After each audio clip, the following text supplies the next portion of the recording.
everybody, Woodhouse204 here. Just thought I'd do a quick intro as the video you're about to see is the interview that we had with Alex Harmon, the creator of the Shining Tactics mod. Hopefully we'll be able to cut this video down to be quite manageable, even to the extent where you'll be able to listen to it and it'll still be enjoyable and you'll still be able to get out of it what you want.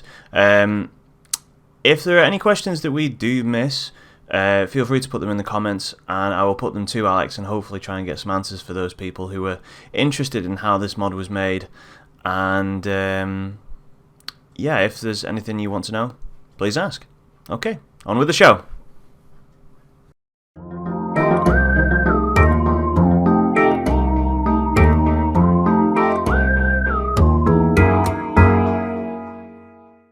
Like right after you're going through the gate across the bridge. There's about 5 seconds of... Okay. About 5 seconds or so. Okay, that's not bad. Yeah. Well, it's similar to like Twitch / YouTube. See, I don't watch a lot of Twitch. Like you're really not missing out. No, well, what's funny is I didn't really know what Twitch was until the kids in my class started talking about it. Yeah. And then I was like, I looked it up and it was like, I don't get the appeal. Here, do you want help through the maze? No. Yeah, I don't quite get Twitch because John, before he started doing this, actually used to use Twitch. Yeah, I did. Yeah. And he was like, come to this, and it was like an advert every 30 seconds. Yeah, it's terrible. And it was like, great. Well, whenever I Google Shining Tactics, I always find there are like 5 or 6 Twitch playthroughs of it, but I've never sat down and watched them. Well, because they're like watching your stuff. It's a little weird, but it was the first time I was like, "Oh, this is awesome!" And I sat down to watch it, and then it was all in Russian, and it was like, "Well, this is I don't know how into this I can get." Hold up, wait. Okay, in the game, you want to know something cool?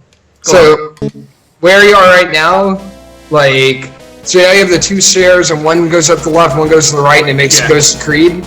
So, in the one I'm doing now, what I have on the left, it goes up to Creed, but on the right, it goes down, and I have a extra battle that I put in the game.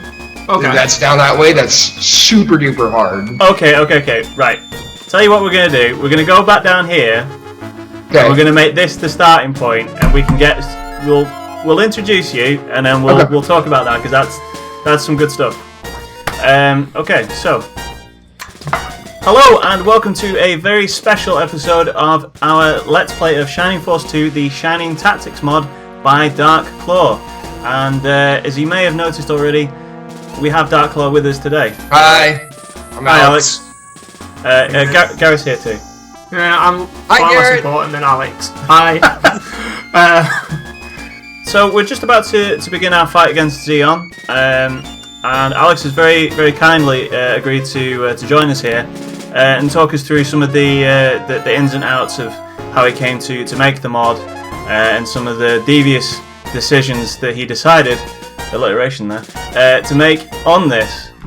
So as you can see right now, we are in the staircase just before we get to Creed. And just before we start recording, Alex had something very interesting to say about what he is doing currently. Well, I was telling him in the new one I'm making, so there are two ways to go to Creed right now, and left and right.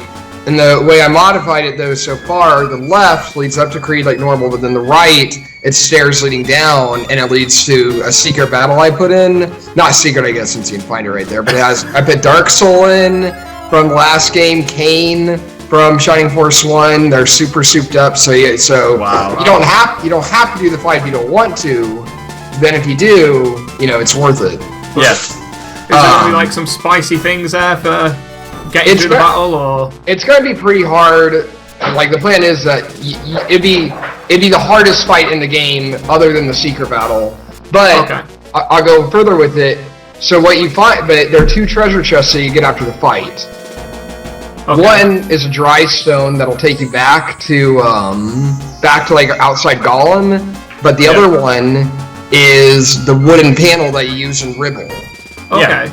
So instead of getting the wooden panel before Hassan and the Taurus fight, you get the Achilles sword there. So you just skip the wood panel at that point. But then you get the wood panel, you can take it back to Ribble, And in Ribble now, under the tree, there's like a super secret item only for Bowie that soups up his stats because I made the secret battle like ridiculously hard. The idea is the final fight is so hard you can't beat it without the super OP item on your main character. That's what I'm going for. That sounds like what we're used to. Yeah, pretty much. Well, let's get started with our fight against Xeon. Well, what's going on with Xeon's head? Ah, you noticed that? Oh, hang on. Wait. Is it glitching? I can't see it yet. Xeon's head's glitching a little bit. Like it looks like half his head's throwing up. That's interesting. Road is there? Road's non-tank sprite. I don't know why. When I play tested it, it didn't do this. Here, kill. But I bet if you kill one of the enemies, it'll stop. Let's see what happens.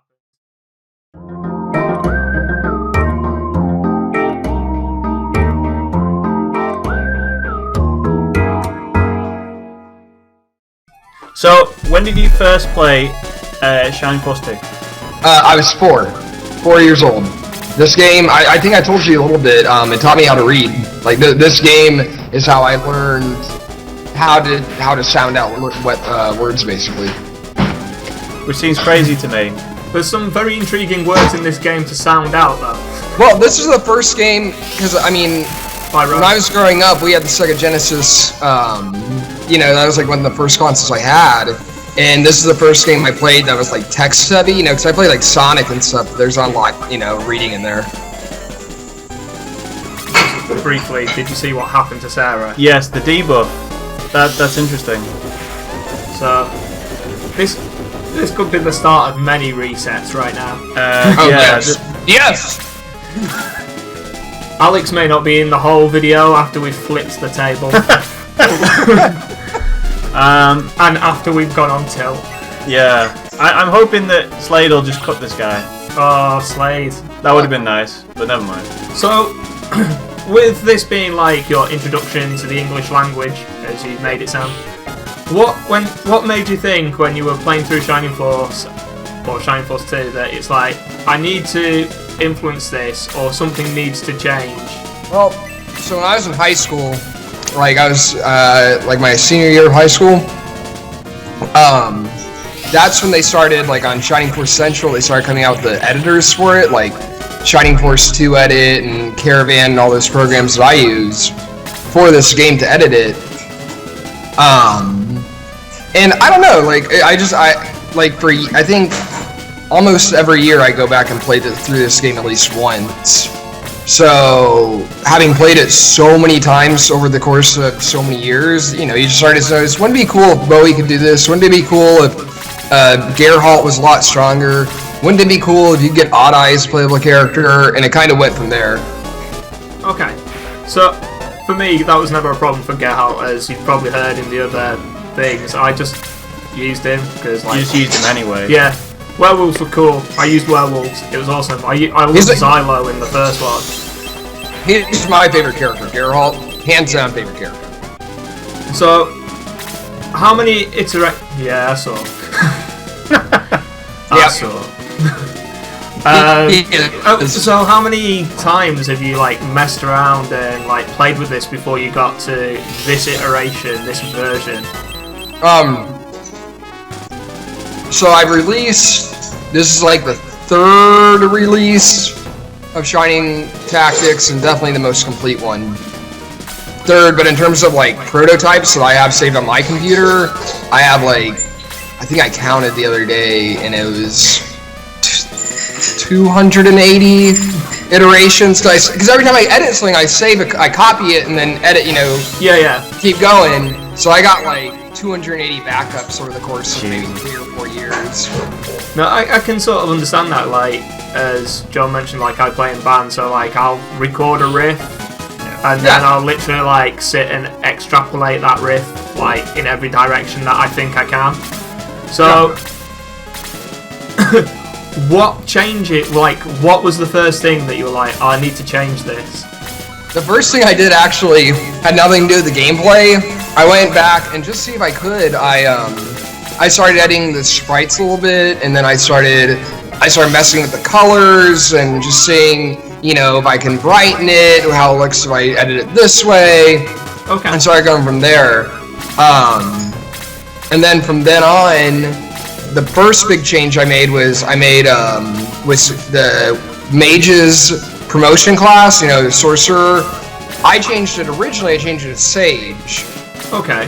Which is the same thing as the warlock, it was just called something different, where they had the rings. And I released a version on Shining Force Central where that was the only change. I added in sages and the sage rings. I didn't even change the sprite or anything. Yeah. So that was the first thing. I really like the warlock class. Like, I think I think it's one of the best things in the mod. It gives a lot of variation to what was originally a very mundane class. Same thing as the wizard, yeah. And then I got some good feedback from that. A lot of people thought that was a cool idea.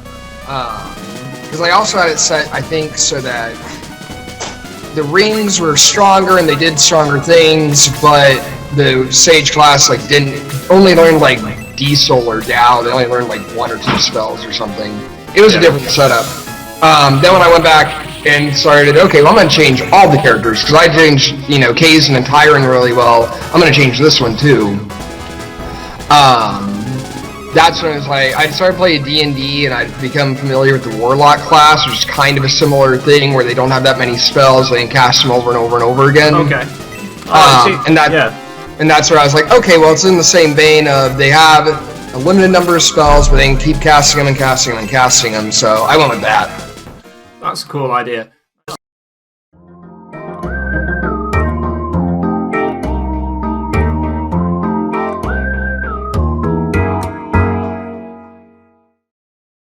So, when you were what then made you go, okay, I need to edit the story into in the game, or like made you want to put a change in there? Well, I really wanted Odd-Eye as a playable character more than anything, and doing that, I wanted it all to fit and flow, so that's why I modified the story. And I thought it fit better thematically with, you know, because I'd played... That was nice of Slade doing that, by the way. I just saw it just now. That was good.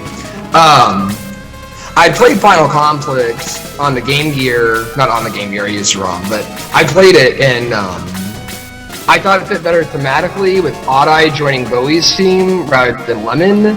Because you don't really get to know Lemon that well in the beginning of the game, but Odd-Eye, if you switch him out, it fits really well because then, here's this character, you see him at the beginning, then he gets injured, he travels around with you, and then you see him back at the end, and he was part of the, the game before and everything. I thought it fit and flowed better that way. And the main thing was, at the end of the day, I just wanted Odd-Eye as a playable character, period. So was that the real thing was, I really want this guy in the game. So yeah, because I remember when I first played it and when you like Oddler's a demon, I was like, oh. And then like when I became a slightly like older teenager, then I watched loads of anime, and then it was like, oh, this is a fairly common. It's a trope. A common trope in anime. But I always was kind of like, what happens if he didn't go? Yeah. What happened, like, did you ever, when you were doing the Odd-Eye thing of like, oh, I'm going to have him as, like, the sword-wielding great demon from Final Conflict, or did you go, maybe I could just mess with him and he could still stay in his little yellow robes with his little bowl cut? So I thought of a lot of things, actually, because what I conceived the idea of changing the Odd-Eye sprite and not having him be a sword wielder at all, having him do exclusively magic, and then have him just be robed, have him be like a mage. I really thought about that hard, and I kind of left a little bit of that in because he can still do like the eye beam and stuff.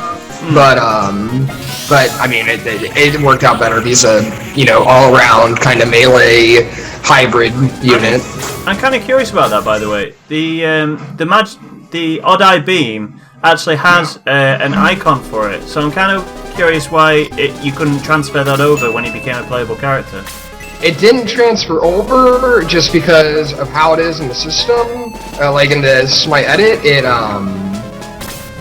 it shows up just as a blank space, and so when I move it back, it shows up as a blank space, and I've changed and added so much to the palettes and to the spell icons, since they're colored rather than the original where they're not, that if I do it anymore, the game will work. Because I went back and tried to edit the menu buttons once, the menu icons, and the game got all weird and crashy. Just said no. Yeah, it said no. So, with the game, almost dead! Yeah, calm down.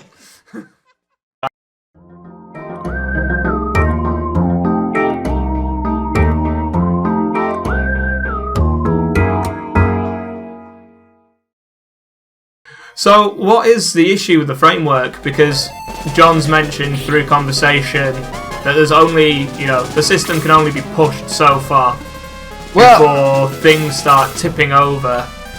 So with the ROM, it's a 2 megabyte ROM. I've expanded it with the Caravan. The Caravan expanded it when I used it to where it's a 4 megabyte ROM, and it works fine. But it's just when you add, I don't know all the specifics. This is what I've been told through other experiments and what I've seen through experimentation. I just know when you add too much text, it goes bad, and if you add and mess around with too many of the icons, it can go bad. Or, because here, one time, I tried to go back and have the classes, because you can extend it so it's not just a 4-letter class name, so that here, so if you have Wizard, it actually says Wizard. And it broke because I exceeded the character limit. I think there's like a character limit of what you can add through the spell, item, class, and character names of like 1,594 characters or something, which sounds like a lot, but it really not. No. I think if anyone who's got like a high school education or above, right? Yeah. Okay. Are you gonna have to egress out of this? No, it's okay. The game sorted that out. Yeah, it's done that for us. Oh, that's good. I'm sorry, dude. But tell you what, there's a quicker way of doing this. To the save file. So, yeah, that was weird to hear. But one of my friends had attempted to modify, of all games, Gunstar Heroes, and he basically was like, I just don't like the colours. And he basically said that, like, trying to amend, and it was almost like HTML coding for the colour palettes and stuff. When he tried to, like, just add in about 6 more colours, he's like, you can do the first 3 levels, then after that, good luck. Yeah. See, I don't have a background in, like, computer science. Like, I'm not a programmer. The highest level stuff I've done for this was I edited, like, a little bit of the hex code for it, for like the blacksmith dwarven. I'll tell you about that, by the way. That's an interesting change I made. But I did a little bit of that, but I'm not an expert on any of this. I'd use editors for most of it. Yeah. But just through experimentation, more so than anything else, I just noticed that at the end of the day, what it is, if you add too much in, it just blows up your face. It just doesn't like it. Yeah. So, let's do the limit of the ROM original memory and how the emulator reads it. I tried to learn it once. It was complicated. Well, I remember when we were in 6th form, I think we used one of the ROMs, or one of the ROM editors. Yeah. And we just did stupid stuff like make everyone really strong. Just like OP as they came, and like made it so Screech turned up with things like Demon. I think I did that like when I first started playing with it too. Like I didn't save anything obviously, but I think I did a playthrough of the game where I switched Peter and Bowie's stats, and Bowie was like without a weapon, like had like 100 attack at like the tourist fight, so it's just ridiculous. I think though that's like the initial foray everyone's going to make, isn't it? Which is like, I'm going to make everything as broken, as like lopsided as possible. Well, it's like you want to test the boundaries, don't you? Yeah, exactly. You're like, the first time you start playing a game like Morrowind or Skyrim, and you learn about console commands for the first time, you're like, oh man, I'm going to get myself 1,000,000 of this, and I have 100,000 attack and all that.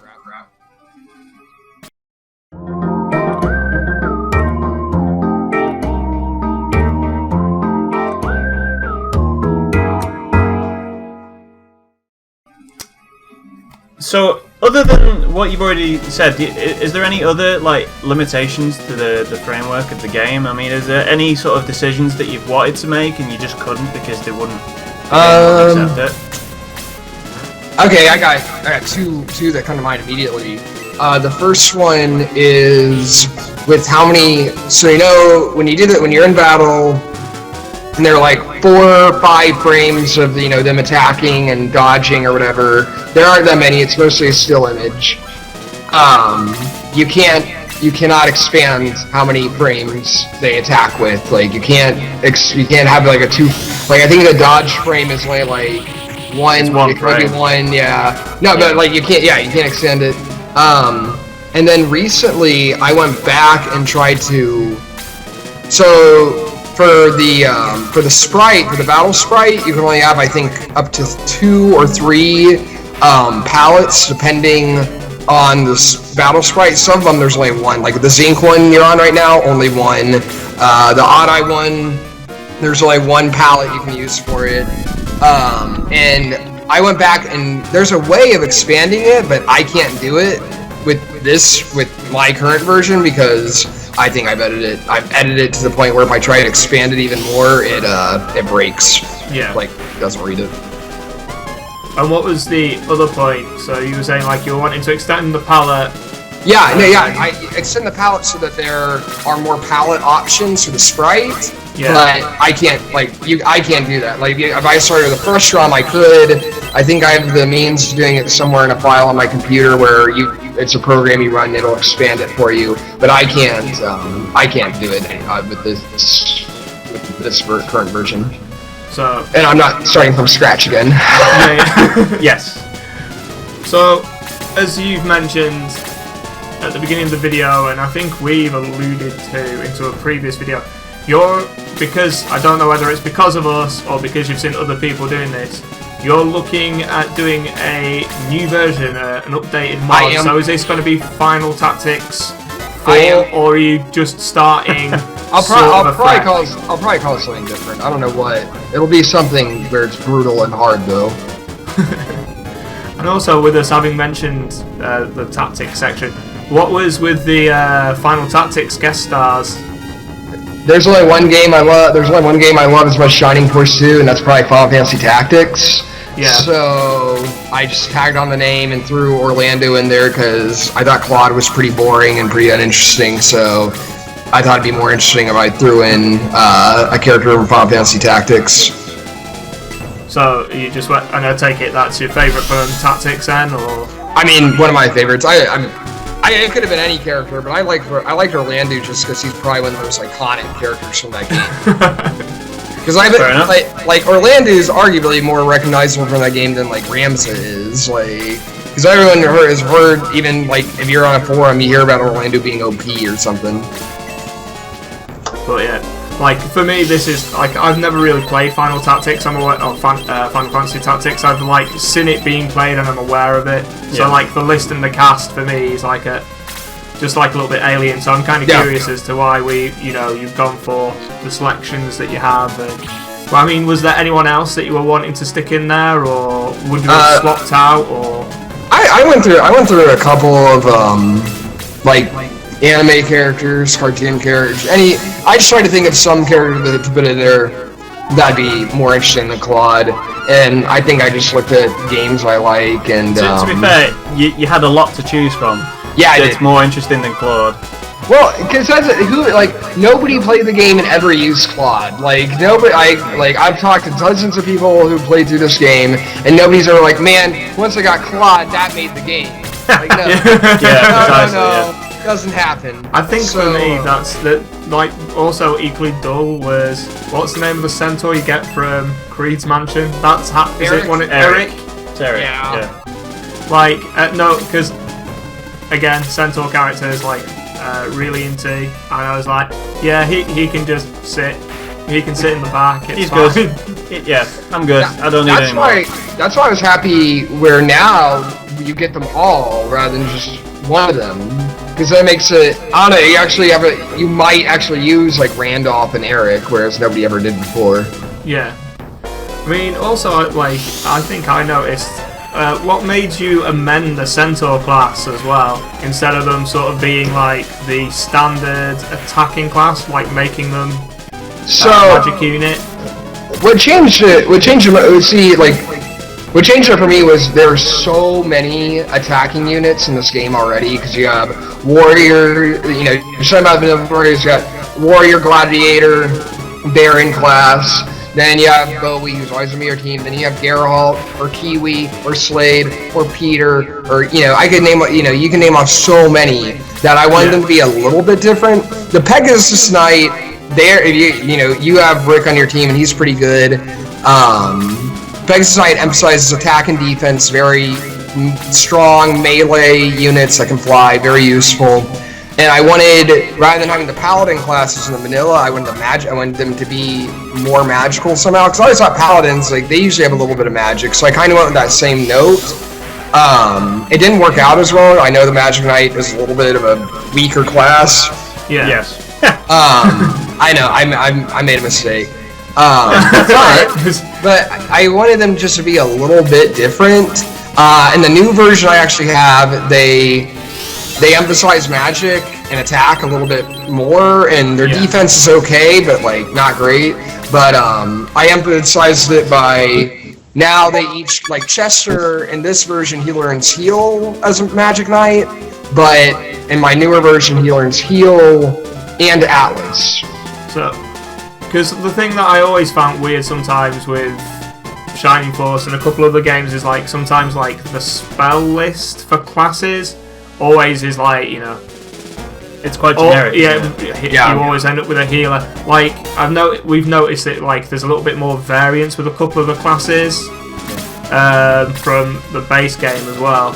Yeah. So when you were sort of like, for example, what made you go, Luke? He needs blast.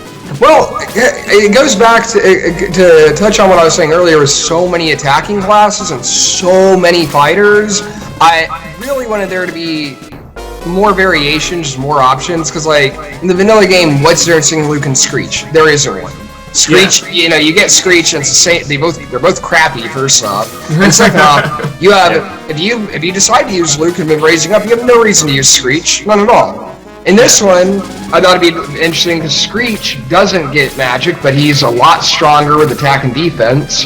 Whereas Luke, he's a little bit more, utilitarian. He has some magic, he can fly, he's got, good attack, he's got okay defense. He's very all around, across the board.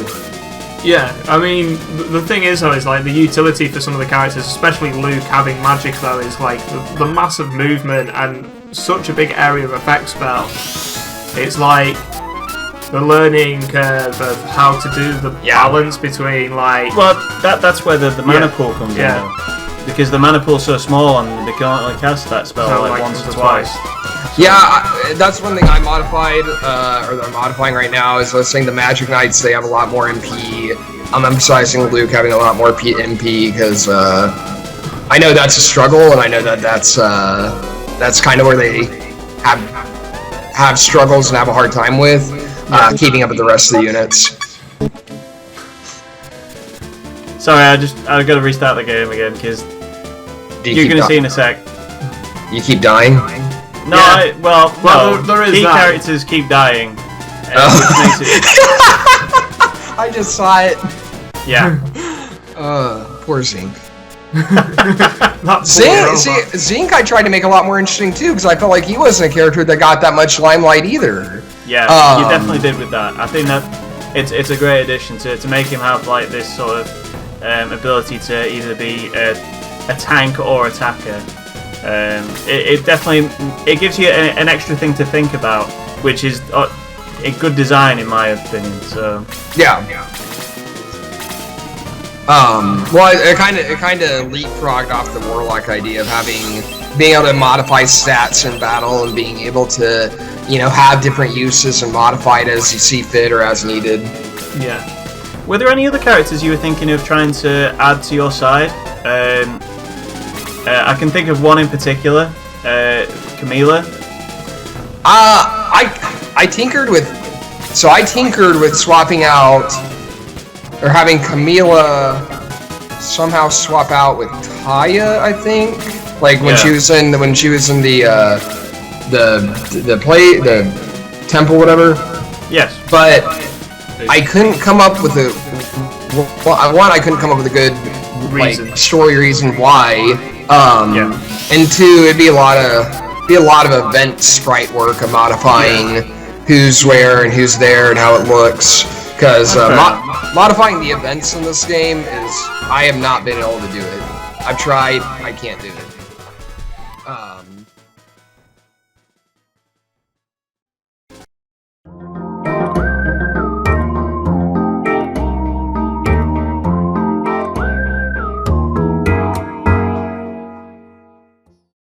So, if you had the chance to actually develop a game of your own, like, we'll ignore edits. Okay. Like, what would your dream be? Or just like a genre and concept? Wow, that's a hard question.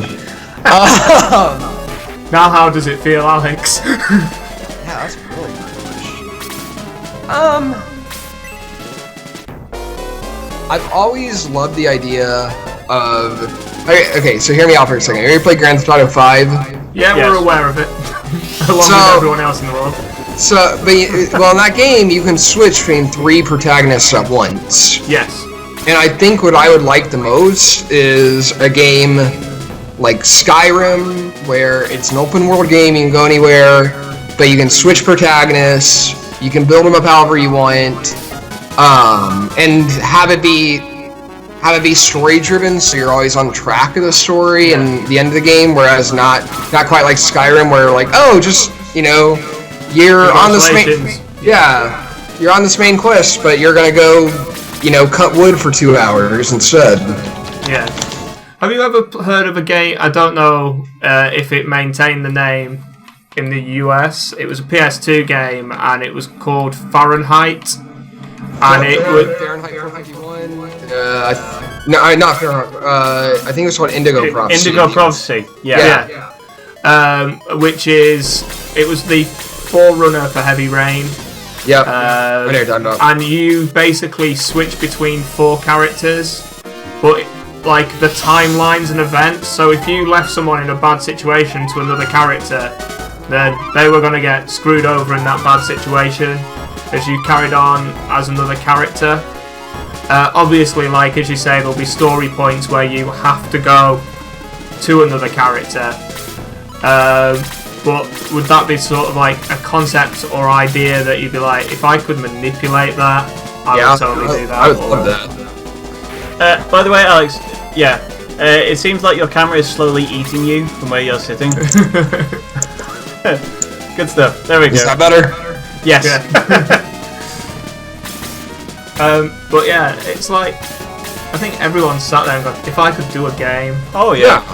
And there's like, I remember somewhat, because I work on a university campus, and I remember talking to someone, and they were like, found out I played Street Fighter and stuff, and they were like, oh, I sat down and tried to work out the maths engine for a fighting game, and I was like, why? Why would you hurt yourself like this? Because you can. And that was exactly the answer I got back. And then they were like, it was really hard, and I was like, there's a reason those guys are professionals. So I've done more math for this game than I have for anything else in my whole entire life. I bet. Yeah, I bet. Is that all just due to the background system, or is that due to like the relative editors and? It's due to stat manipulation. When I use the editors and I'm tinkering with the stats, figuring out, okay, well, how much attack do I want Bowie to have at level 15?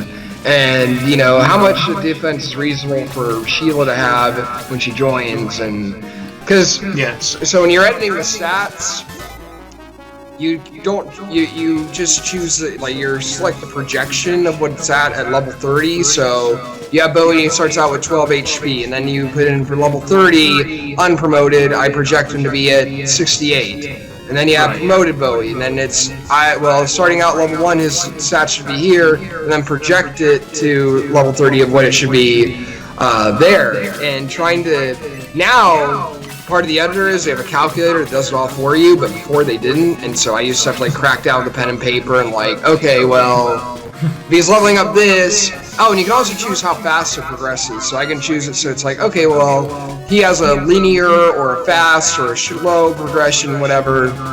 Yeah. Wow. And so considering how like relatively basic the game is, there is actually a lot of hidden stuff that is actually very complicated in it. Yes, that is absolutely true.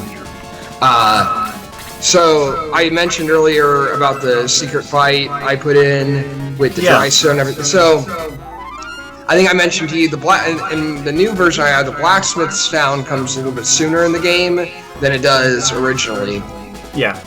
The reason for that is because you exit out of that battle through where the blacksmith town is, and then use dry stone to cut back across and go to the town. But I had to move around all the terrain because there's only one spot on the map where you can use the dry stone. So I had to move where you come out at, all the terrain around just to get that one spot because it's hard coded into that one spot in the game you can use the dry stone at. So how many like tie-in events are there that you can't or are difficult to manipulate? Off like a ballpark figure. Like there must be like certain things like this has to happen approximately here. Yeah, there's a lot of. It comes up to where. Give you an example. If I use the debug engine and go to a lot of fights, they won't trigger because they need so many other things to trigger before them that it's hard to get a count. Because like the odd eye or the Red Baron fight in the vanilla version, that'll pop up, but the fight before that, the prison battle flower fight, won't trigger at all because you have to fly the Nazca ship before that triggers. Okay. So I don't know I can't give you a good count of how many tie-in events there are for things like that, just because the game works on like a progressive level where it all just ties in together. But yeah, I mean, like I was thinking a little bit with when you were explaining that, the Fallout. Did you hear about the guy who tried to do Fallout, the non-lethal Fallout? Yeah, I think I heard about that. And the game goes a little bit crazy. Really? I didn't know that. Also, there's tie-in characters. So if you kill one of the merchants in one of the shops, what will happen is there's a really naff merchant, I think is he called Flack or something. But if he finds out his friend is dead, he actually leaves his shop and spends the entire game, and you find him in various areas fighting like everything and anything with like terrible weapons and terrible armor. But because the game deems him important, he can never fall below 1. Wow. So there's like it was one of these. I actually sat and watched. So he becomes a berserker. Basically, but also it's like someone was the morbid side of people came out. It's like how much attachment is there in the game to certain things. So like when your dad dies at the beginning of Fallout 3. Yeah. They were like, oh. Which part of your dad's? Because like you always make eye contact, or you always make head gesture to your father in that room. Yeah, that's right. And they were like, oh, well, what happens if you mutilate the body? Which part of the body does the game register as being the point of vision? Spoiler alert, it's the torso. Not even his head is the important part to your daughter or son. Yeah. Apparently the torso's where it's at, and the guy said he took it around various different rooms to see, because other characters obviously interact with the corpse. So Yeah, games are weird. Not just games, I think I've also proven that people are weird, like us with this fight. By the way, John, if you ever need help with this fight, let me know, I can help you.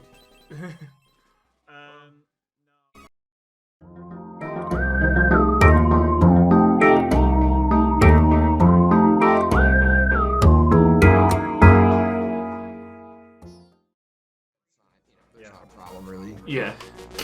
From my knowledge, like I don't have an extensive knowledge of how games from this era work, but from what I've gathered, this game is actually fairly robust compared to some of the other ones that I've heard about.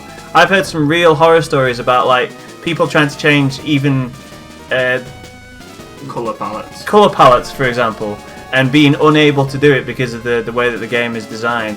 Basically, like game studios didn't have a set way of doing things back then, and everything was just like, it's like the Millennium Falcon. It's just duct taped together and hoping that it works when it goes out the door.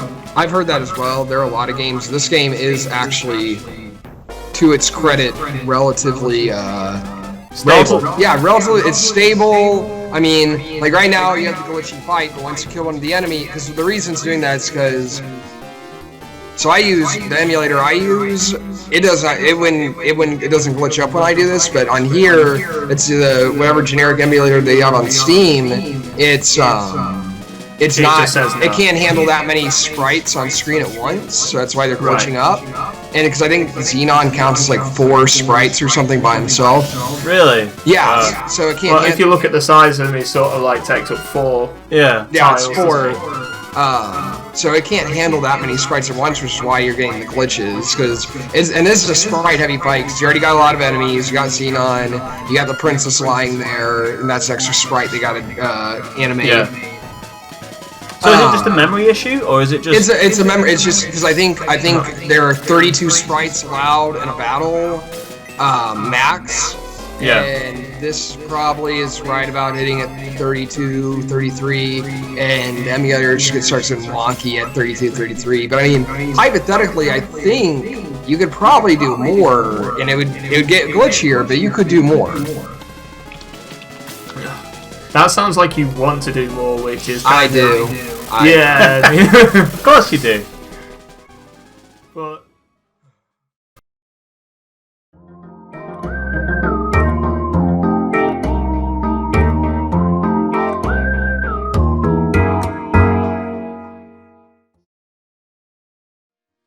Man, this is not an easy fight. Not at all. So were you just sort of like the rest of the did you do the Xeon fight last? Yes. In terms of changing it, and what was your mindset on this compared to the rest of the game? I wanted it to be really, really, really, really hard. Congratulations, you succeeded. Yeah, this is kind of broken.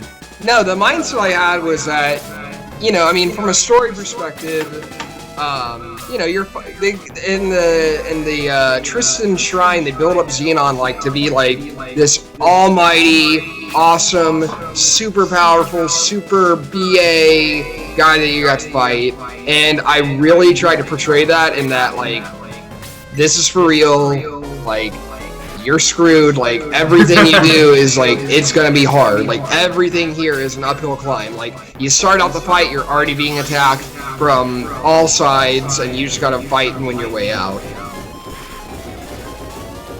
Yeah, you did that. Did I? He's certainly going to that. Yeah. I mean, there's a guy who's been posting on here and watching these videos who basically he's been asking you for help because he can't do it, and I can understand why. The rest of the game is somewhat, well, not trivial per se, but there are parts of the game that were. There are a few fights which are if you take your time, there's strategic sense to them. In this one, it's such a rush. I think one of the things that would be good for this fight, especially given where some of the characters are and how the game puts them, is as I've mentioned a million times, Fire Emblem. If you could just do the deployment phase, yeah, that would just be great. Where it's all my healers are at the side and available to be punched in the face. I mean, the positioning of Tyrion at the beginning is terrible, but even by your standards, John. Thanks. But yeah, I'm almost certain that sort of thing is beyond the limits of this game, though. So. You can mess around with how they're placed a little bit, but so when the battle starts, it just because you can have any combination of 12 characters. It just listed off as character 0, character 1 through down to 11. And Bowie's obviously always character 0, but I don't know who's gonna have character in slot character 3 and character 4 and all that. Yeah.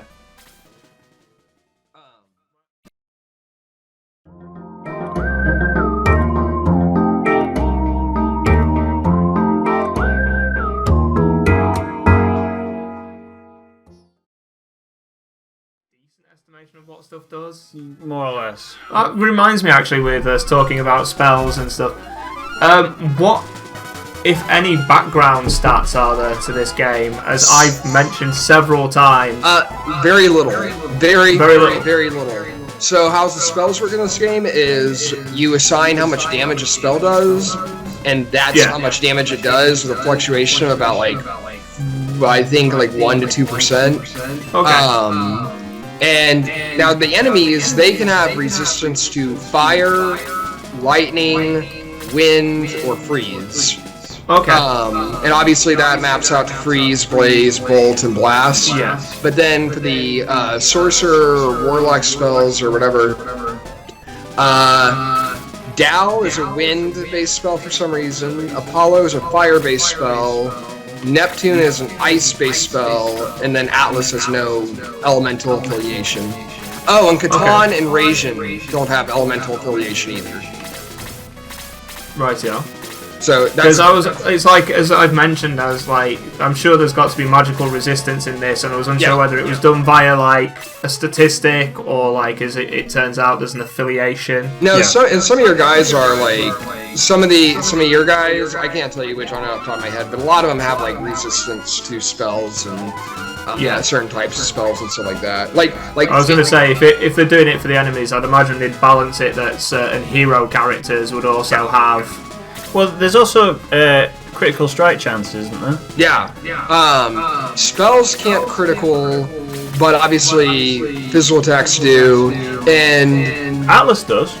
Atlas can critical. Oh, Atlas can critical. Yeah, Atlas is actually the only physical-based spell in the game, so it can critical, but no other spell can. I wouldn't put Slide there. No. I'd and stick then him next to Road, and then I'd use Katon or something on those guys. the crits can they can be either 125% crit or 150% crit, depending on the character and depending on what I mapped it to. And if they don't crit, then they do like the stun or the sleep or poison or whatever. Yeah. Because that was something that's new to some of the classes as well. The status effect. What was like the idea behind that then? Just that it gets boring when you. It's just an attack. Yeah, when it's just an attack. Well, also it adds more utility because Slade is not necessarily the strongest fighter you have, but you know, something like 10% of the time when he attacks, he confuses the enemy. Or Road, he stuns the enemy. Maybe he's not the strongest in the world, but man, that's a really useful thing to be able to stun a button. Yes. Xenon, by the way, can be stunned or muddled. FYI. That's useful to know. Thank you. Nope. Maybe we could get Xeon to do most of the fighting for us. Unlikely, but he can't be muddled by spell. He can only be muddled through an attack. Okay, so yeah. Just 14. Okay. Oh yeah, Geralt has like a really high chance of doing like a double attack or a counter attack. This is like one of the highest in the game. Yeah. So what actually for you were like, you know what, Geralt's amazing because like he has like no dialogue, or he just has like. I think when I was in kindergarten, I dressed up as Geralt for Halloween. Wow, and that's dedication. Everyone thought I had the coolest, because they saw I was a werewolf, but everyone thought I had the coolest Halloween costume, and for some reason it just clicked like, oh my gosh, he's the coolest character ever now. Like, he must be the best. Yeah. If everyone else likes him, he must be the best. Everyone else likes him. Well, his stats aren't like, they're all. I tried to balance his stats out pretty well, and his stats aren't phenomenally better than everyone else, but he's just a good, solid character that I worked on.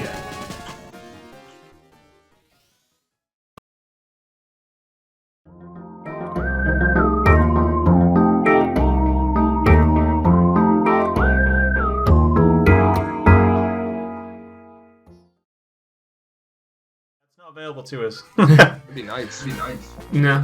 So, what are you looking to amend with the new update? Because me and John have seen a couple of screenshots, and we were curious as to where some sprites have come from. A lot of them come from Shining Force 1. Right. I used some of, what's his name? He came up with a Battle Royale mod on Shining Force Central. I think his name is Nightshade. Right. That's where I got the Odd Eye sprite from. I told him I was using it. He was fine with it, but that's where I got it from. Because I modified... Is that where the Warlocks and there's a couple of other things? Warlock is from there as well. I think that's all that comes to mind right now. The ones for the update I'm doing, I pulled a lot of them from Shining Force 1. Okay. So, is there going to be any crossovers this time, or is it going to just be a little bit more of a stricter run through? Probably no more cross. I probably won't like it. I thought I might. Don't hold me to it. I might change some characters or something. But what else? Mostly just like watching the game and seeing like a character like Higgins just struggle so much. You know, I don't want that. I want him to, you know, be more helpful, be more on board. So I want to boost him up. You know, small stuff like that mostly. I mean, it's not a huge change. I'm gonna go back and I'm doing a lot of the battles though, and fixing those, like making those a lot tougher, making them a lot harder. And that's pretty much it at the moment. So, no narrative switches, or is that... I don't think so. I'll fix the text. I'll fix my grammar issues. But, my terrible grammar.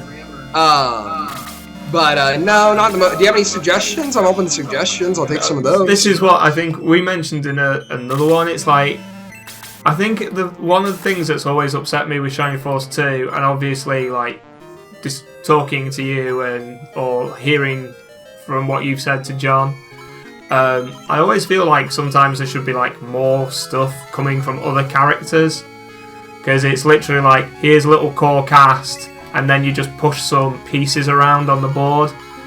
I think Sheila, who John's just highlighted now, has probably got some of the most text going on, and most of that is just saying that she knows Sir Astral. So, you know, I always wanted there to be more narrative for other characters. By the way, is it possible for you to change the text in the rest area? You know, in the castle. I think so. I haven't tried, but with what Gareth was saying just now, I'm thinking about editing that, because that's a really good point. I hadn't thought of that. But that's a really good idea to add more. Have him maybe comment on, you know, things that have happened in the story, or have him say something to the effect of, you know, something that relates to the goings on of the party or whatever. I don't know. That'd be interesting. I think I might do something like that. Because I think, was it Shining Force Neo, where it was like a how do I describe it? Sort of like the Shining Force story in a 3D action sort of RPG fighting game. Yeah. And I think when someone said, like, you do get a look, because obviously a PlayStation 2 game is going to have a lot more available to it than a Mega Drive game, you do get some minor character narratives depending on who you've got with you, because in that case you can only have like 2 assist characters. So yeah, it's just with you having changed the narrative, I always wondered if you were curious if you know, there should be a little bit more conversation, or... No, that's a really good idea. I just hadn't thought of that, but yeah, no, I think that'd be a really good idea. I mean, like you say, it depends on how game breaking, like, adding that text will become. Well, it's just frustrating because, like, because I'll work in like very tiny increments, obviously. Yeah. And then test it. Okay, we're good. And I go back and add a little bit more, and then I go back. Okay, we're good. And then, you know, it's frustrating because I got 3/4 of the way editing this, and now it's crashing, and I don't know if I should try and figure out a way to continue, or if I just say nope, this didn't work, and forget about it. Yeah. I mean, I always would like Sega to come back to the Shining Force series. Yeah. Even if it's like one big knees up hurrah, or like, you know, it'd be great if they did a remastered version of Well, these. you know, there is a tactics Shining game, but it only got released in Japan. I think it's called Shining Wind or something. Shining Feathers. Yeah. Shining Feathers, not Feathers. Yeah, because I remember being super stoked for it, and then I waited, because it even had at one point rumoured release dates for the West. And I literally sat there staring at the internet waiting for it to happen. And I'm still staring at the internet waiting for it to happen. Yeah. But Probably won't at this point. well, you know, I'm not getting any younger, so patience is a virtue, I'm told. But it's just, I'd love Sega to, instead of them messing around trying to do a 3D Sonic the Hedgehog game, to just go, But all because there's still communities for this. all the 3D Sonic games have been wonderful though. There hasn't been a single bad one. He said, sorry, we can't hear you just now. You seem to be cutting out. It seems that Skype's got a sarcasm filter. I'm sorry. I said there has not been a single bad 3D Sonic game ever.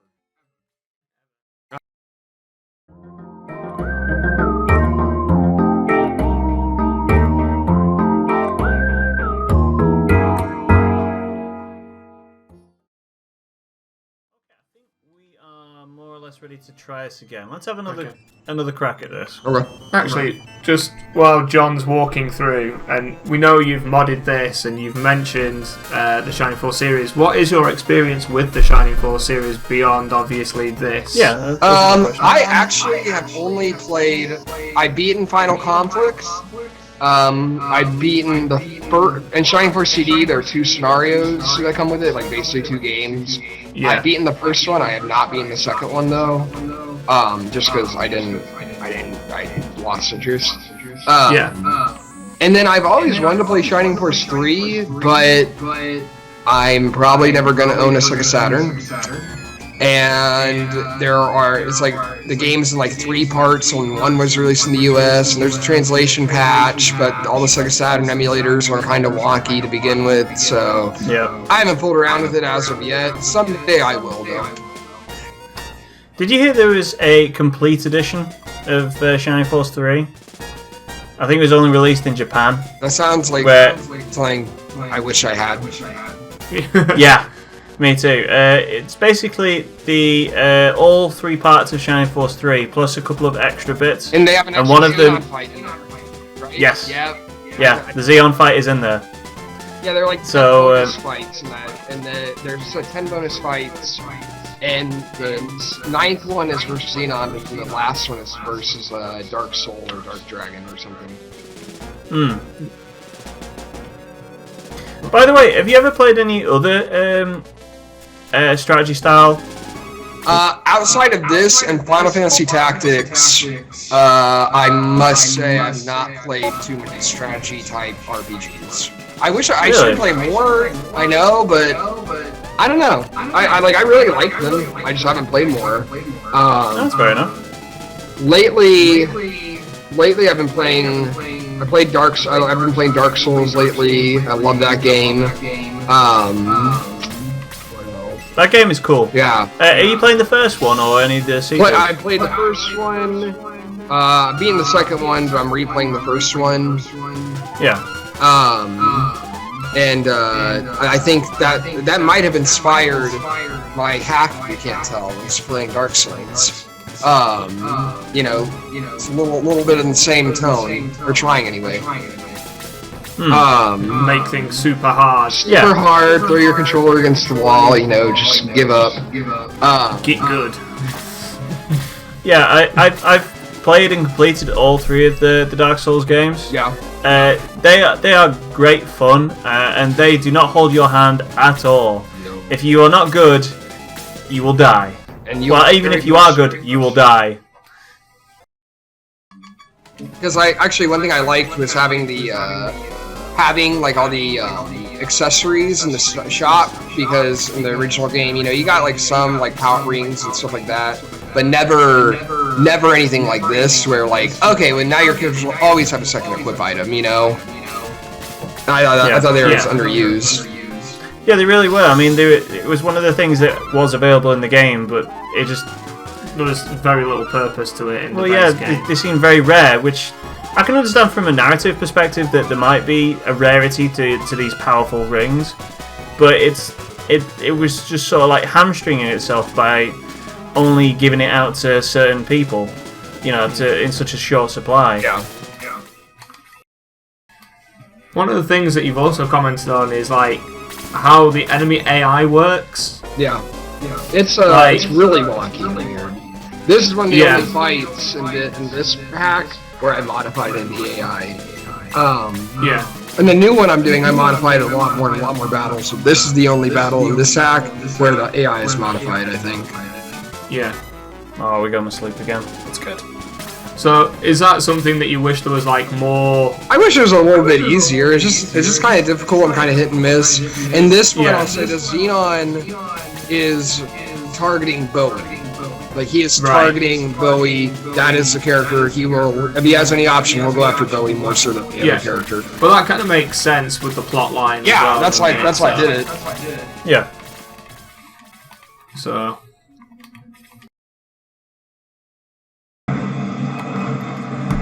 I think, Alex, we're going to have to stop here. We're coming up to 2 hours. Okay. And we haven't defeated Xeon. Yet. That's probably going to do it. All right. That is a hard fight. Well, thank you. That's an annoying fight. I'm sorry. No, don't apologize. They're obviously, you know, I mean, there are people like there's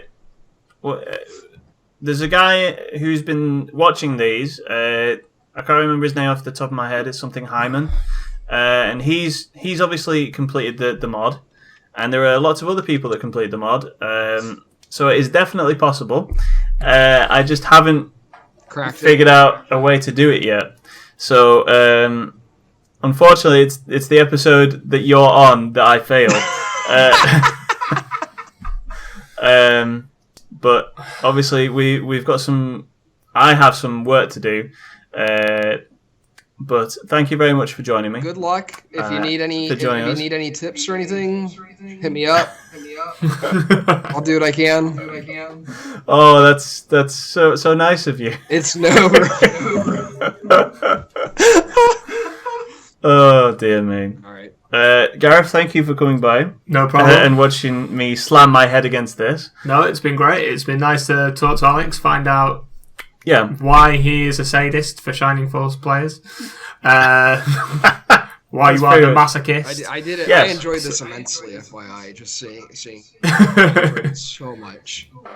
Well, I'm glad that we had a chance to talk and discuss, you know, the making of the game and everything. Agreed. But that's going to do it. So thank you guys for joining me. I've been Woodhouse 204, and I'll see you guys later. Bye. See you later.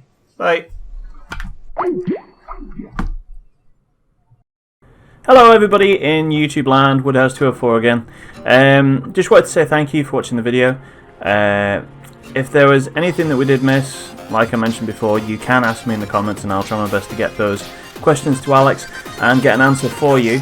I also want to apologise for the audio. It's nobody's fault but mine.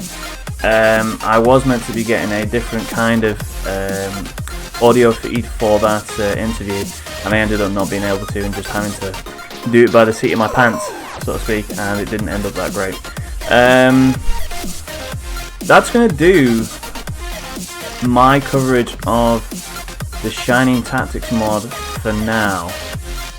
When Alex releases his new mod, I will most likely be taking another look at some of the things he's changed.